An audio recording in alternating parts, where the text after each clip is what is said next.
French unions are holding a make-or-break strike today in a last-ditch attempt to derail President Macron's pension reforms.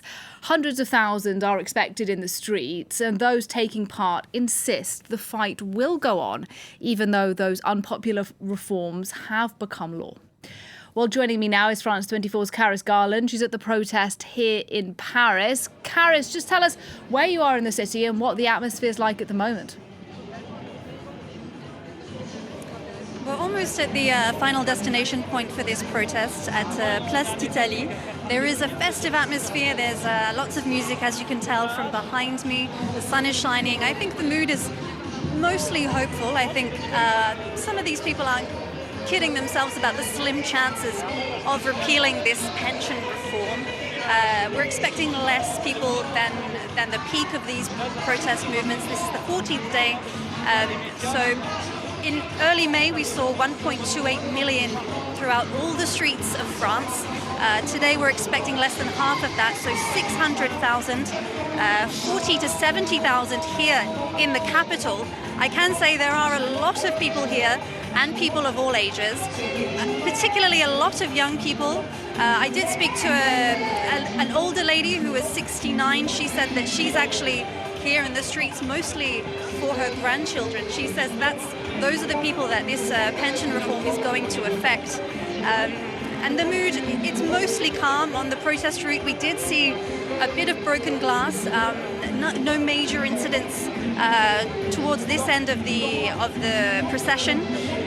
So we'll see towards the end, and obviously there is a heavy police presence today.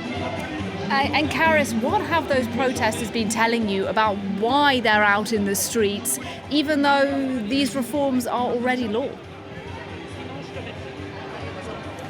Yeah, well, we spoke to various people, and on one hand, some people are really hopeful and really do believe that this pension reform will be repealed. Some not so much. This protest does come 2 days before a motion in Parliament to vote on whether to repeal the main article of this reform, which says that the retirement age will go from 62 to 64. That's a motion that was put forward by the thwart parliamentary group, which is quite popular among left-wing MPs as well, but we're not even sure if that's actually going to be voted on Thursday. The Speaker of Parliament will have to decide whether there will be even a vote at all. The unions that I spoke to are just hoping for that, simply just a vote, because they say, of course, this pension reform was signed into law and pushed through Parliament without a vote, so they really feel like their voices haven't been heard. And for that reason, anger and frustration is actually mounting here. I spoke to a few people earlier to what they had to say. Let's have a listen. There's a lot of anger and we feel it. We don't understand how the government went as far as pushing the bill through without a vote. It's really difficult to understand. I think the anger is actually growing because people are realizing that the bill is a denial of democracy. And that's pretty serious in a country that prides itself on human rights.